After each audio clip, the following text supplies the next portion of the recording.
BA 5th Semester Economics Paper 2 Unit 3.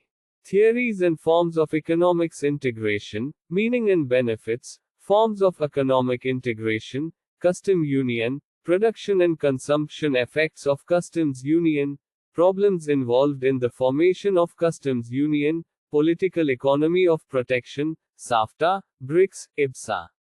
What is economic integration? Economic integration देशों के बीच economic activities को एक साथ करने का प्रोसेस है। इससे कई प्रॉफिट होते हैं, जैसे कि ट्रेड में बढ़ोतरी, economic growth, increase in employment और कंज्यूमर्स के लिए फायदे।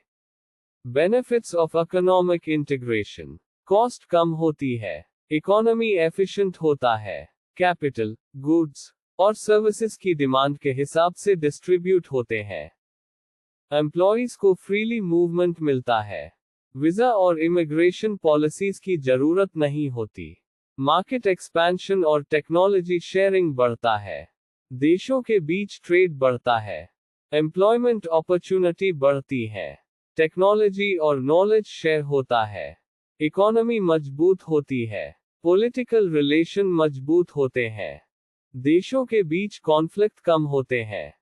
Forms of economics integration: economic integration के 4 फॉर्म्स हैं: free trade area FTA, customs union, common market और इकोनॉमिक यूनियन। FTA में ड्यूटी फ्री ट्रेड होता है, जैसे कि साफ्टा। कस्टम्स यूनियन में कॉमन टैरिफ और ट्रेड पॉलिसी होती है, जैसे कि यूरोपियन यूनियन। कॉमन मार्केट में free movement of goods, services और कैपिटल होता है, जैसे कि ASEAN। इकोनॉमिक यूनियन में सिंगल मार्केट और इकोनॉमिक पॉलिसी होती है, जैसे कि यूरोपियन यूनियन। एग्जाम्पल के लिए, अगर इंडिया, पाकिस्तान और बांग्लादेश एक साथ FTA में आते हैं, तो इंडिया को पाकिस्तान से चीपर गुड्स मिलते हैं, पाकिस्तान को इंडिया से टेक्नोलॉजी मिलता है और बांग्लादेश को दोनों देशों से ट्रेड बढ़ता है।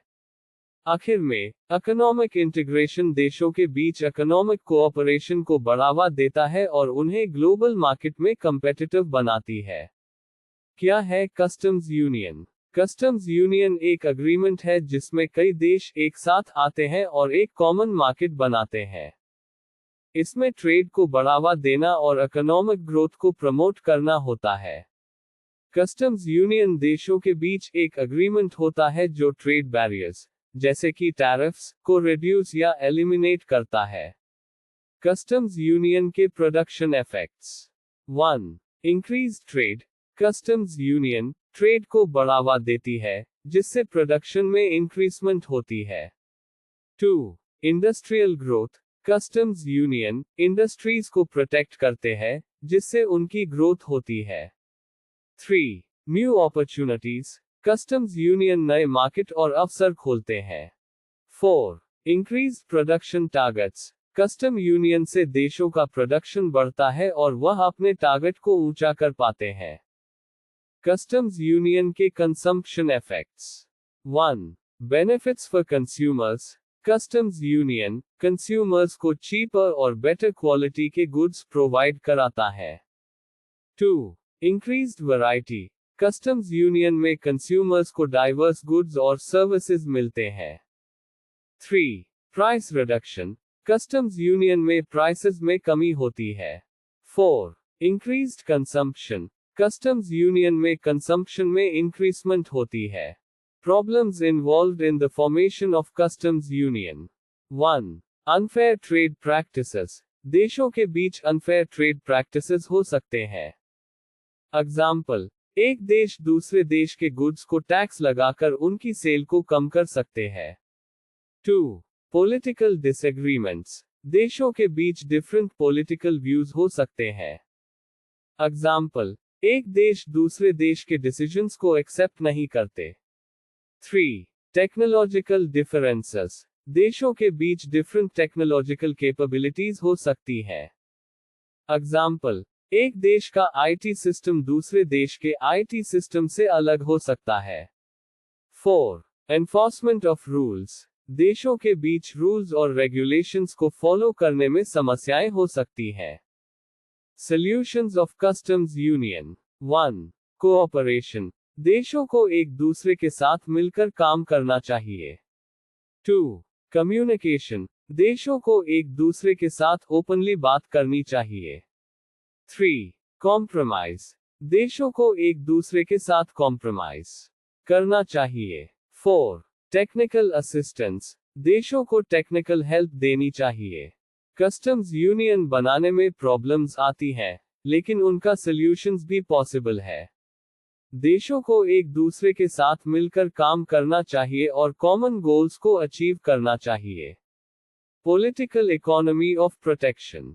पॉलिटिकल इकोनॉमी ऑफ प्रोटेक्शन के बारे में जानने के लिए हमें पहले ये समझना होगा कि साफ्टा, ब्रिक्स और इब्सा क्या है।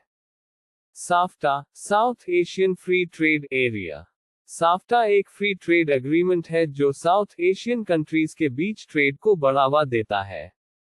इसमें 8 कंट्रीज शामिल हैं: इंडिया, पाकिस्तान, बांग्लादेश, नेपाल, भूटान, श्रीलंका, मालदीव्स और अफगानिस्तान।